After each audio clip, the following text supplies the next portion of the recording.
masayang lugar namin noon sa syudad ay nawala. Nagkaroon kasi ng pandemya, kaya wala ka nang makikitang tao sa labas na pagala-gala dahil ipinagbabawal na ito. Nagkaroon na rin ng curfew tuwing gabi hanggang madaling araw. Marami na ring hindi lumalabas ng kanilang bahay. Kaya nagpapadeliver na lang sila ng kanilang mga pagkain. Pero yun nga lang ba ang dapat nilang katakutan? Ako nga pala si Ramon. Nagtatrabaho ako dati sa isang pagawaan ng mga baboy. Kaso tinanggal ako roon. Kaya naisipan ko na lang ang maging isang delivery man upang magkaroon ng trabaho at mabuhay ang aking pamilya. Pero makalipas ang ilang buwan, nagkaroon ng misteryong pagkawala ng mga tao sa aming lugar. Kaya natakot na lalong lumabas ang mga mamamayan at kasama na roon ang mga katrabaho kong delivery driver. Mga pare, nakita nyo ba ang balita? Kakatakot, ang dami ng mga nawawalan tao ngayon. Ikaw Ramon, di ka ba natatakot? Pare, kung magpapadaig tayo sa takot, walang makakain ng ating pamilya. Sabi ko sa kanila. Nang biglang sumingit si Jose. Daldalan kayo ng daldalan. Magtrabaho na nga kayo. Si Jose nga pala ay isa sa katrabaho kong medyo may pagka masama ang ugali. Maya-maya, nakatanggap ako ng delivery sa isang liblib na lugar. Kinuha ko naman ito dahil hindi ako natatakot kung sino man o anuman ang gumagawa ng mga pagkawala sa lugar namin. Magandang hapon po. Ito nga po pala yung order nyo. Maya-maya, bigla akong nakaramdam ng hilo. Kuya, ayos lang po ba kayo? Oo, ayos lang ho ako.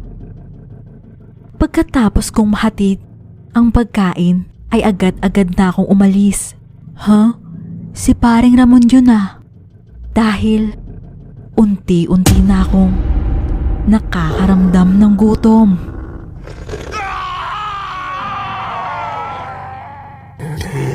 Gutom na gutom ako noon. Kaya kinain ko agad ang nakita kong manok. Dahil hindi nga pala ako nakakain noong araw na yun. Iyon nga pala ang dahilan kaya hindi ako nakakaramdam ng takot sa mga nangyayari dahil isa kaming aswang na naninirahan dito sa syudad kasama ang pamilya ko. Marahil gusto naming maranasan ang isang tahimik na pamumuhay tulad ng normal na mga tao. Pero sa mga nangyayari ngayon, mukhang merong kauri namin na hindi gusto ang katahimikan. Dahil tulad ng mga tao, meron ring aswang na mabuti at meron ring masasama. Umuwi ako ng bahay upang magpalit ng damit dahil puno ito ng dugo. Kuya, saan ka naman pupunta? Tanong ng kapatid ko. Aalis muna ako. Kailangan ko kasing malaman kung may kinalaman ba ang mga kauri nating aswang sa mga pagkawala ng mga tao. Sabi ko sa kanya. Kaya noong araw na yon ay umalis na ako at hinanap kung sino ang gumagawa ng mga krimen na gumagambala sa buhay ng mga tao. Sa paggagala ko, nakita ko na tama ang hinala ko na may kinalaman nga ang mga aswang sa krimen. Nakita ko na sinugod ng mga aswang ang isang delivery man. Hoy, itigil nyo yan!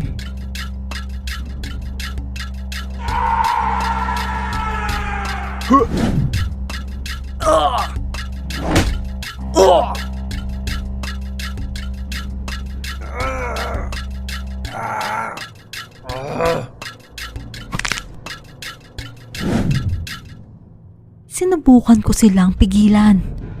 Pero pinagtulungan ako ng mga kapwa ko aswang. Nawalan ako ng malay at pagmulat ng aking mga mata. Napansin ko na nakatali na ako. At sa aking paligid ay nakita ko ang mga taong nakatali rin at nakakulong.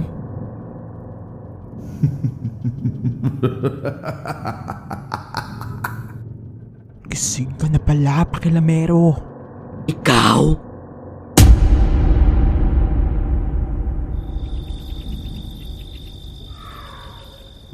Buti naman sumagot ka pare. Kanina pa kita tinatawagan.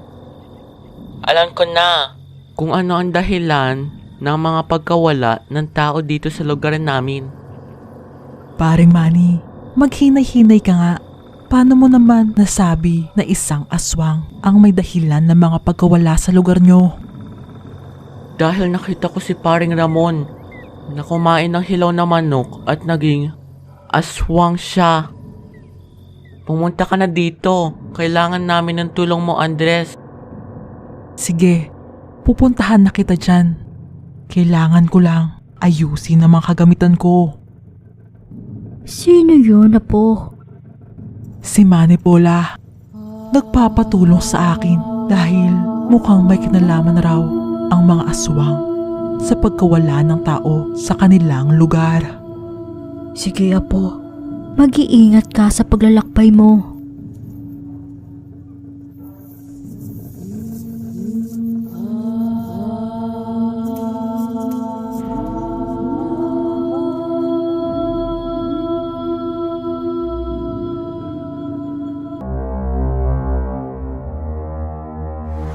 Ako nga pala si Andres. Pumunta ako ng syudad dahil tinawagan ako ng aking kababata na si Manny sa kadahilanan na sa tingin niya daw ay may kinalaman ng mga aswang sa mga misteryong pagkawala ng mga tao sa kanilang lugar. Pare, salamat sa libreng sakay. Walang anuman pare. Sige, maiwan na kita dyan. Pagkarating ko sa syudad, napansin ko na medyo marami na ang mga tao sa labas na naglalakad dahil naging maluwag na ng kaunti ang mga tuntunin dito. Iho, bilhin mo na itong tinta kong bawang para makauwi na ako at baka maabutan pa ako ng curfew. Sige po, Manang. Baka kailanganin ko rin yan.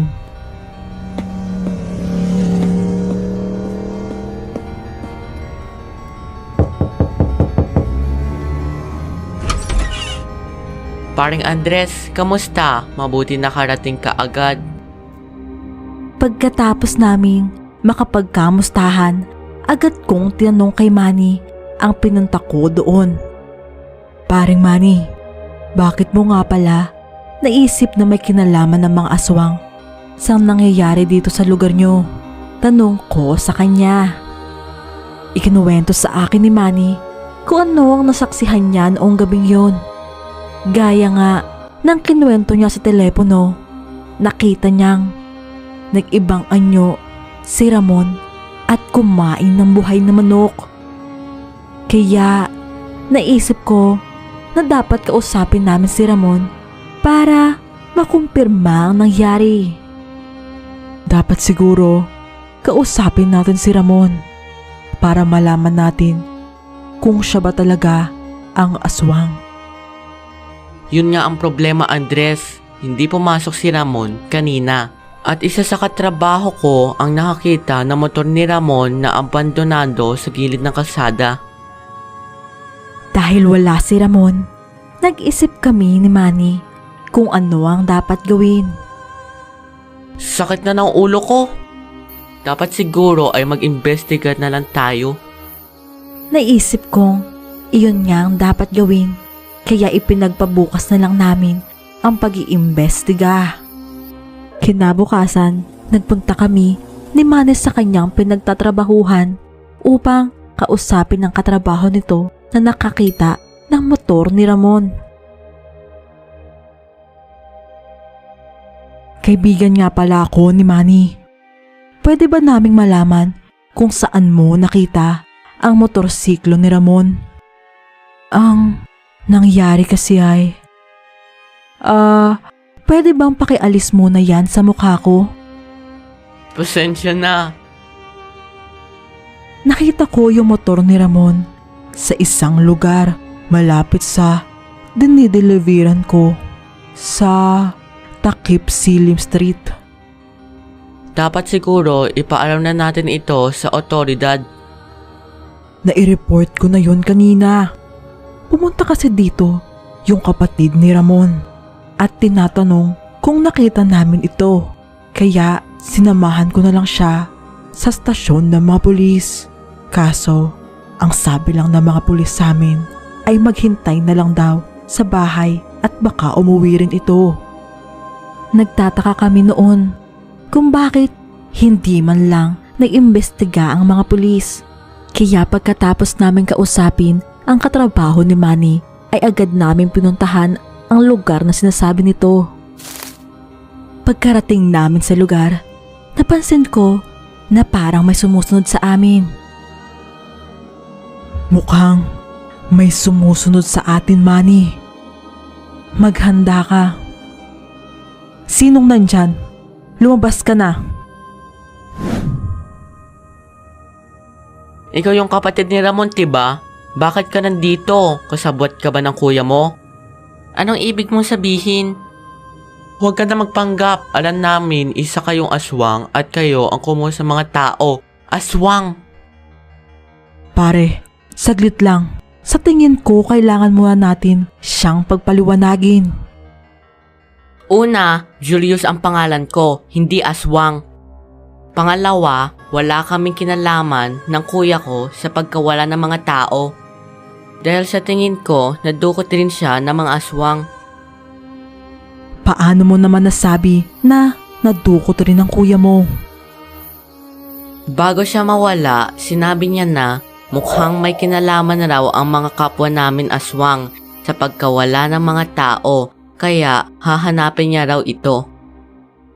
Dahil sa sinabi ni Julius at sa mga nangyayari, mukhang hindi nga si Ramon ang may dahilan ng mga misteryong pagkawala. Nandito nga ako para hanapin si kuya. Paano mo naman gagawin iyon? Tanong ko kay Julius.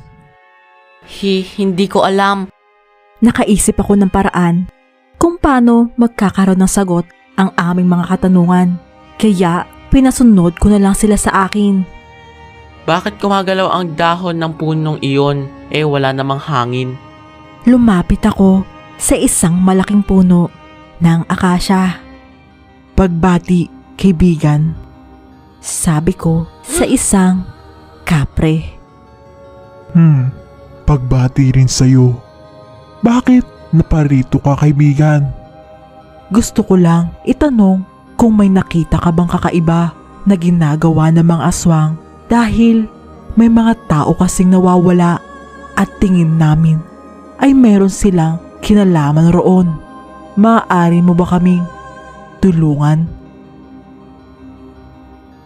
Oo, nakita ko sila sa isang abandonadong lugar sa Maligaya Street. May makikita kayong puno ng saging. Ang ibig sabihin noon ay malapit na kayo. Nagpaalam na ako sa kapre at umalis na kami para puntahan ang lugar na kanya sinasabi. Pero bago kami dumating roon, ay bumili muna kami ng aming mga sandata.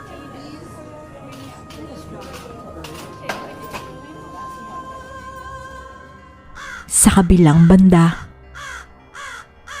Humanap pa kayo ng makukuha niyong tao. Ang babagal niyo talaga. Ano bang plano mo, Jose? Bakit mo ito ginagawa sa mga tao? Bakit nga ba? Para sa pera? Pagkain? Kapangyarihan? Huwag kang mag-alala, Ramon. Hindi mo na ito malalaman. Dahil bago pa sumikat ang araw, wala ka na. Malapit na tayo pare, sabi dito sa Mumu Maps. Ay saglit lang, handa na ba kayo? Oh, Andres, ito Asin, ikaw Julius. Ay, sorry. Habang naglalakad, amoy ko na ang maasim na amoy na parang suka. Ang ibig sabihin noon ay mayroon ng bagong yanggaw na malapit sa amin. Ang mga bagong yanggaw ay mga bagong aswang na agresibo kung kumilos dahil sabik pa sila sa dugo.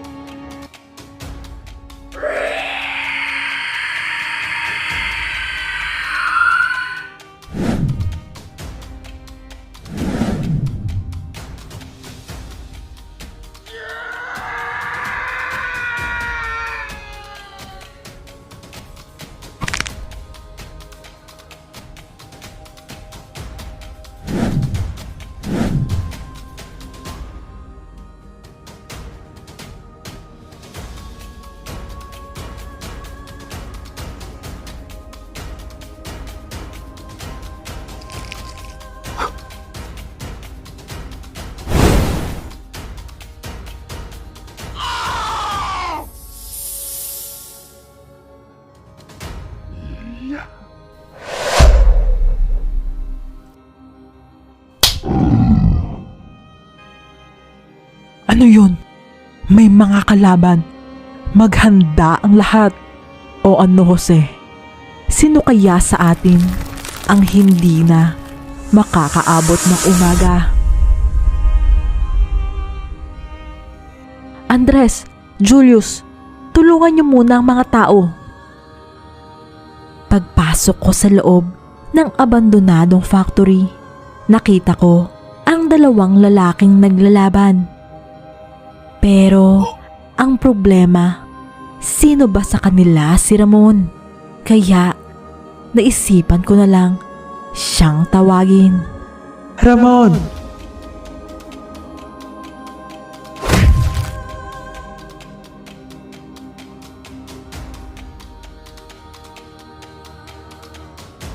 Nagtulungan kaming kalabanin si Jose.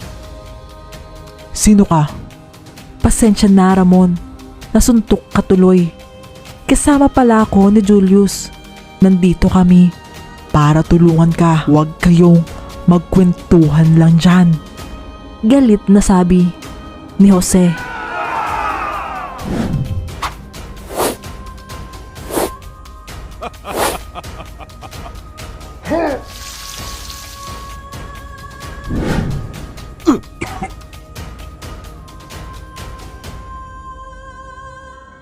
Ngayon, Jose, sabihin mo na lahat ang plano mo.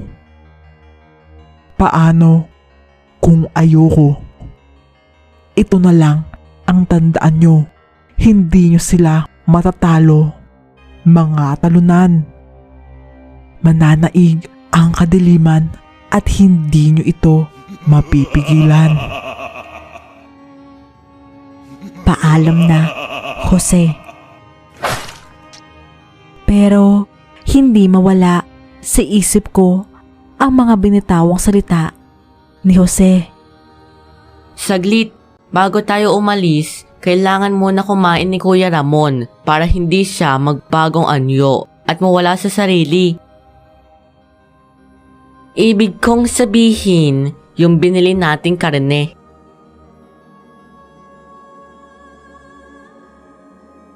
Tara, umalis na tayo dito. Pulis, itaas ang mga kamay.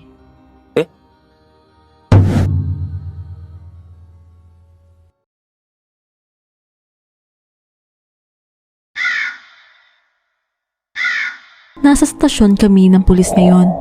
Kung naaalala nyo, hinuli kami ng mga pulis pagkatapos naming tulungan si Ramon. Sir, bakit hindi nyo pa kami pinapalaya dito?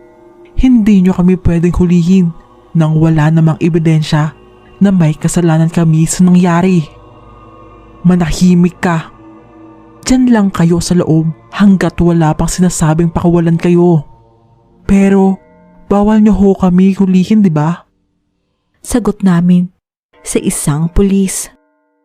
Tama sila pare. Maling ikulong natin sila. Sige, pakawalan mo sila. Pero ikaw ang sasagot niyan. Pagkatapos ay pinakawalan kami ng pulis at nagpasalamat kami rito. Walang anuman. Ako nga pala si Detective Santos. Pagkalabas nyo rito, umuwi na agad kayo sa inyong mga bahay dahil napakadelikado na. Sir, bakit parang ang daming tao rito sa stasyon nyo? Tanong ko kay Detective Santos. Patuloy pa rin kasi ang pagkawala ng mga tao rito. Pero ang nakakapagtaka, makalipas ang ilang araw, ang mga nawawala ay bumabalik rin sa kanilang mga bahay. At pagkalipas ng ulit na ilang araw, ay namamatay ang mga ito. Baka nagkakasakit lang sila dahil nakidnap ng ilang araw. Sabi ni Manny. Siguro, pero ang nakakapagtaka roon ay malimit itong mangyari. Sige, umalis na kayo rito. Pagkatapos noon ay umuwi na kami ni Manny sa kanyang tinutuluyan.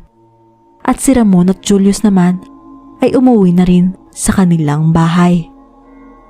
Pagkarating namin ni Manny, nakita namin na umiiyak si Aling Nena, ang may-ari ng apartamento. Aling Nena, bakit ho kayo umiiyak? Tanong ni Manny rito.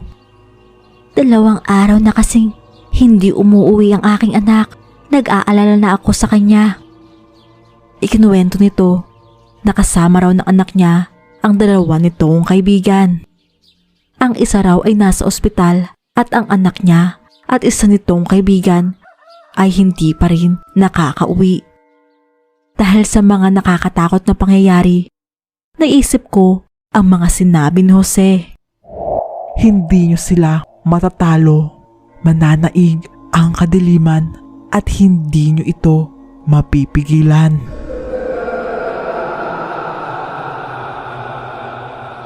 Kinaumagahan ay nagkwento sa akin si paring Manny.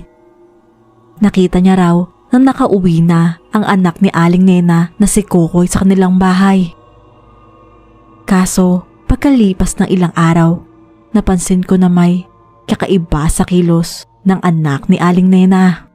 Nakatulala lang ito at minsan ay kinakausap ang puno. Ilang araw ko itong napansin.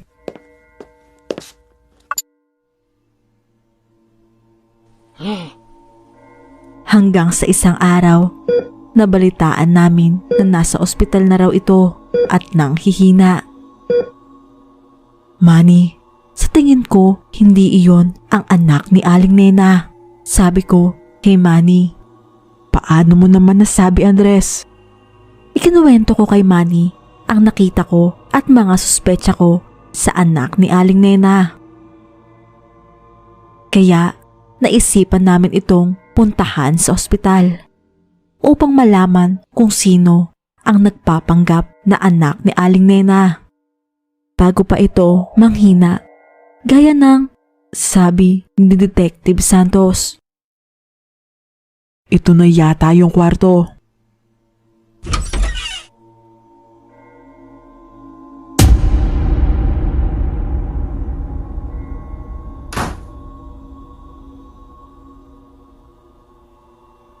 O Manny, Andres, naparito kayo.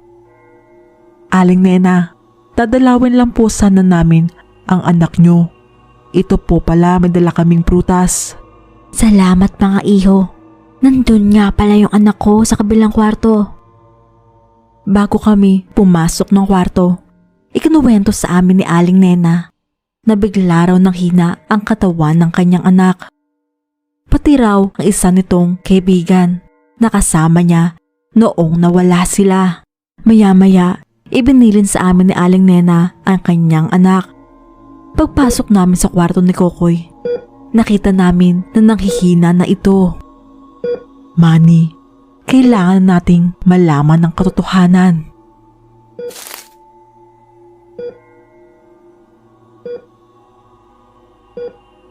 tama nga ang hinala ko. Hindi nga ito ang anak ni Aling Nena. Gayahin mo ko pare. Sabi ko kay Manny. Andres, bakit nagmukha siyang isang bungkos ng sanga? Dahil hindi siya ang anak ni Aling Nena. Isa lang yang kopya na nagpapanggap na tao. At alam ko kung sino ang may kagagawa nito. Isang aswang na napakalakas. Tara na Manny, kailangan na nating magmadali. Bago kami makalabas ng kwarto, ay biglang may dumating na isang lalaki. Kaibigan daw siya ni Kokoy. Kinuwento niya sa amin ang nangyari bago pa makidnap ang dalawa. Habang naglalakad raw sila pa uwi, biglang may tumigil na isang van sa kanilang harapan. At sapilitan silang sinakay ng mga lalaki. Sinubukan raw nilang lumaban kaso napakalakas raw ng mga ito. Ang nakakapagtaka roon ay hindi nila ako nakuha dahil lumayo sila noong hinagis ko sa kanila ang kinakain kong buhay bawang. Para bang nasaktan sila roon kaya nakatakas ako. Gaya ng ginawa namin noon, pinuntahan namin kung saan nangyari ang pagkidnap sa mga kasama niya. Hindi dapat matakot ang mga mamamayan dito sa amin dahil hindi naman totoong maraming nawawala dito at lahat ay kontrolado namin. Hindi ko alam, pero mukhang may kakaiba sa police chief na yun.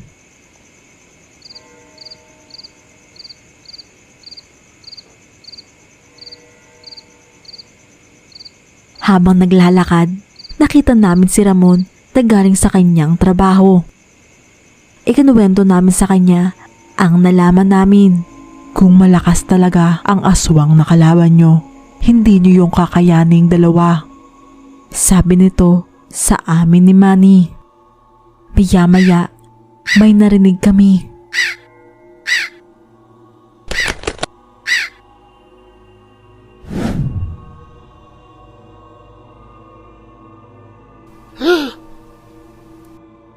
Huwag kang mag-alala. Hindi ako kumakain ng tao. Andres, Manny, ito nga pala si Cora. Isang aswang na tiyuan. Cora, may nalalaman ka ba tungkol sa mga nangyayari ngayon? 5 manok kapalit ng impormasyon.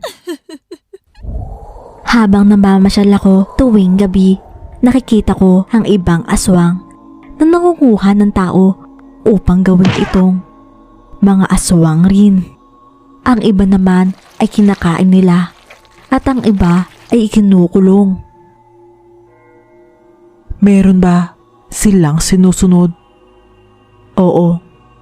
Ang akala mong poprotekta sa'yo ay yun pa ang mananakit sa'yo. Ang police captain ba? Bingo! Pero kung kakalabanan nyo siya, kailangan nyo magdoble o tripleng ingat. Kaya niyong talunin ang mga tauhan niya gamit ang asin na yan. Pero siya, hindi nyo kayang talunin dahil isa siyang gabunan. Gabunan? Ipinaliwanag ko ito kay Manny. Ang gabunan ay isa sa pinakamalakas na aswang, mabilis at hindi nakihina sa araw. Nandun sila sa construction site, maingay, upang walang makarinig sa sigaw ng mga tao. Sige, maiwan ko na kayo. Pagdating pa lang namin sa construction site, naramdaman na namin ang bigat ng paligid. Tinawagan ko kaagad si Detective Santos para sabihin sa kanya na may mga masasamang tao sa kanilang ahensya. Pero hindi agad ito naniwala sa akin. Kaya sinabi ko sa kanya ang lokasyon namin.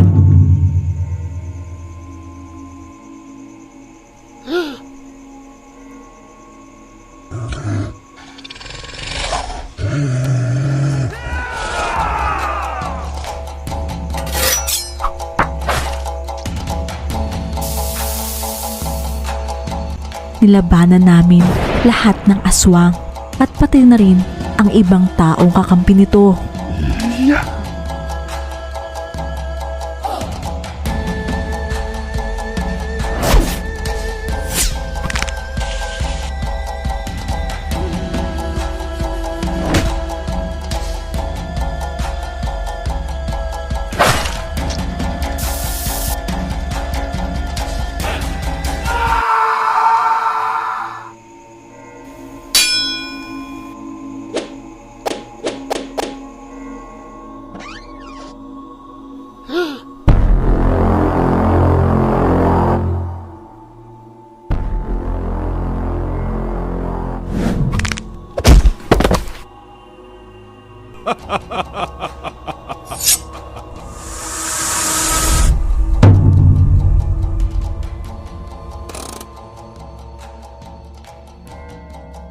Detective, ilayo niyo ang mga tao rito.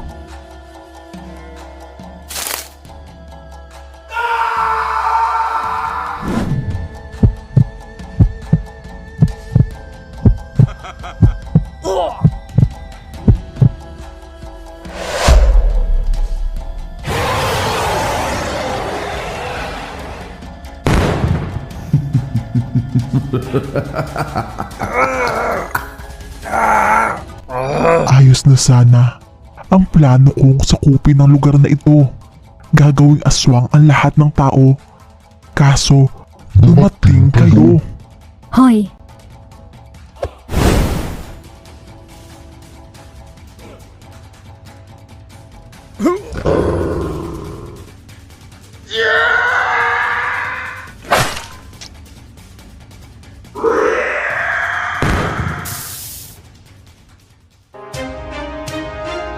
Nga nawawalang mamamayan ay nailigtas na ng mga pulis sa mga sindikato na pinamumunuan ni Police Chief Nanubag. Siya ay nawalan ng buhay sa engkwentro ayon sa mga pulisya. Tara, magbakasyon tayo. Ang dami nating ginawa. Pagkatapos noon ay natahimik na ang kanilang lugar. Pansamantala.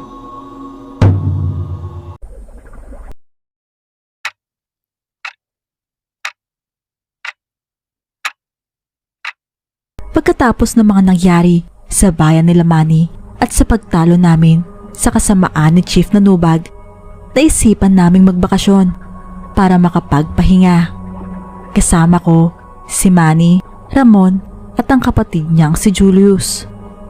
Pati na rin si Cora na sa pilitang sinama ni Manny. Buti na lang, pinahiram tayo ni Aling Nena ng sasakyan. Aba, dapat lang. Tinulungan natin siyang mabalik ang kanyang anak. Cora, ang pagtulong ay dapat walang inaantay na kapalit. Bago kami dumaretso sa pupuntahan namin, ay dumaan muna kami sa tindahan ng mga karne. Dahil alam nyo namang aswang ang tatlo kong kasama. Ay pasensya na ma'am, artista po ba kayo? Hindi po kuya, pero salamat.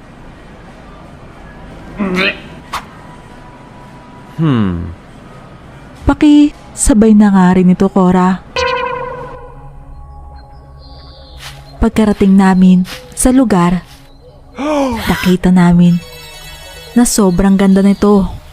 Pero kakaunti pa lang ang mga taong naroon. Dahil siguro unti-unti pa lang bumabalik ang lahat sa normal dahil sa pandemya. Magandang umaga. Welcome po sa resort. Ako po pala si Honey. Ito na po ang mga susi ng mga kwarto nyo. Mukha siyang pamilyar. Malapit sa ilog ang pinuntahan namin. Habang nag-aayos ng mga gamit, nakita ko ang mga dala-dala ni Manny at itinanong ko ito sa kanya. Ayan, earplugs yan. Sinusuot sa tenga para hindi pasukan ng tubig kapag naglalangoy. Ito naman ay goggles. Bumili ako para sa ating lahat. Nagpahinga muna kami saglit bago namin sinimulan ang mga aktibidad doon.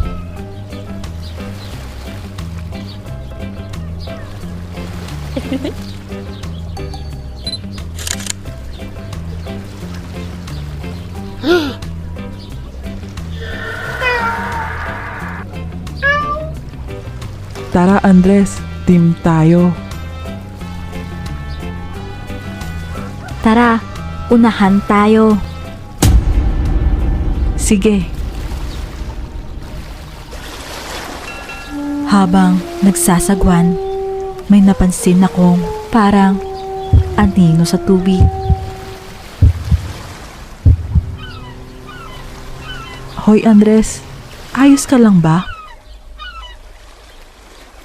Makalipas ang ilang oras, napagpasyahan na naming bumalik sa hotel. Habang naglalakad, nakita namin ang isang daan na merong harang. Manong, bakit ho may harang dyan? Ayan po ba? Marami po kasing nalunod sa lugar na yan. Kaya nilagyan na lang ng harang para hindi na mapuntahan ng mga tao. Sayang naman, mukha pa naman pong maganda sa loob. Maganda po talaga dyan, pero huwag yun na pong subukang pumasok. Dahil sabi-sabi rin na may mga aswang sa tubig daw dyan sa loob. Ikinuwento sa amin ni Manong ang mga usap-usapan sa kanilang lugar. At may mga kwento rin sa kabilang bayan na nawawalang mangingisda.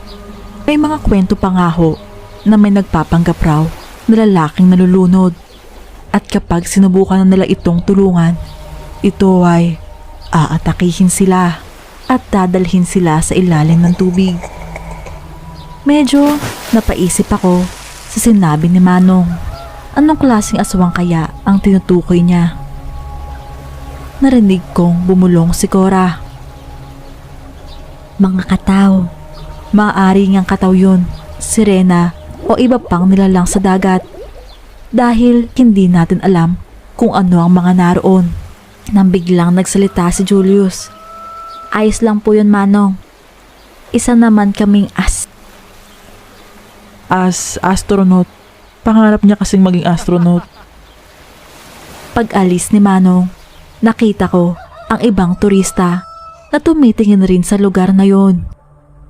Narinig ko na nagbabalak sila pumunta roon. Kinagabihan, pagkatapos naming kumain, naisipan naming maglaro pang palipas ng oras. Nakita ko na parang may iniisip si Ramon. Pare, ayos ka lang ba? Nakita ko kasi yung ibang turista na mukhang nagbabalak pumunta doon sa may talon. Hay, napakatigas talaga ng ulo ng mga tao. Sinabing huwag pumunta, pero pupunta pa rin. Maya-maya ay nakarinig kami ng mga komosyon at nakita namin ang ibang mga turista at staff na nag-uusap. Miss, anong nangyayari? Hay, yung ibang kapamilya daw kasi ni Ma'am umalis kanina at pumunta raw doon sa talon at hindi daw nila ito matawagan. Pero huwag kayong mag-alala, tumawag na kami ng tulong. Tama ang hinala namin na doon nga sila pupunta. Makalipas ang ilang minuto, dumating na ang mga taga-barangay na maghahanap sa mga turista. Alam namin hindi kami papayagan ng mga ito sumama sa kanila. Pero kinuha namin ang kagamitan namin at sumunod pa rin sa kanila. Dahil alam naming mas marami ang mapapahamak kung may masamang aswang nga sa lugar na iyon. Anong nangyayari? Bakit parang nawawala sila sa kanilang sarili? Tara, tulungan na natin sila.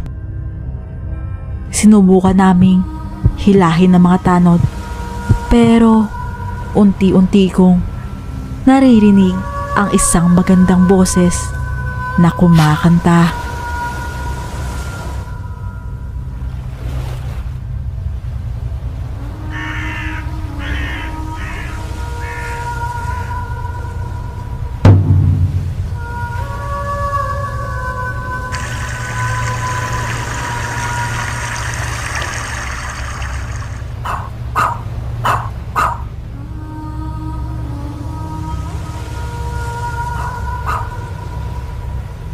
Hoy Sirena, bakit pati aswang kaya mong kontrolin?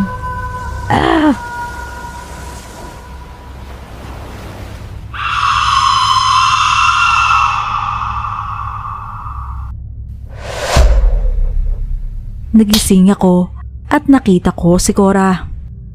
Andres, gumising ka at subukan mo wag pakinggan ng tinig nila. Tara, tulungan na natin ang iba bago pa sila tuluyang malunod. Bigla akong naalala ang bagay na dala ni Manny. Earplugs. Kailangan natin makuha ang earplugs na dala ni Manny. Asan na nga pala si Manny? Hinanap ko ito at nakitang malapit na siyang malunod. Magindara, ang ingay mo.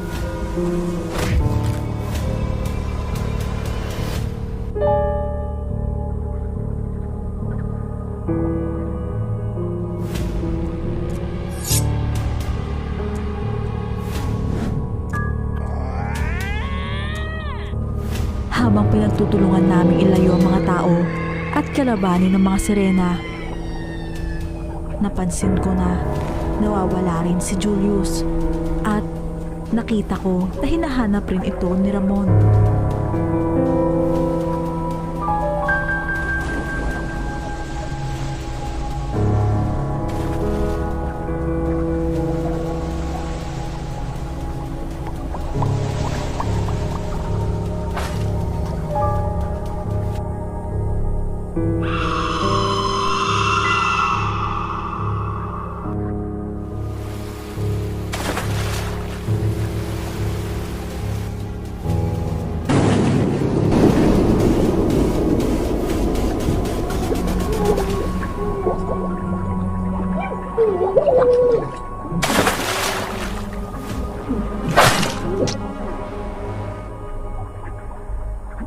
Pagkatapos ng laban sa mga sirena, ay nailigtas namin ang mga tanod.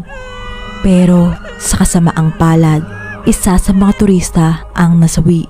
At wala sa mga ito ang nakakaalala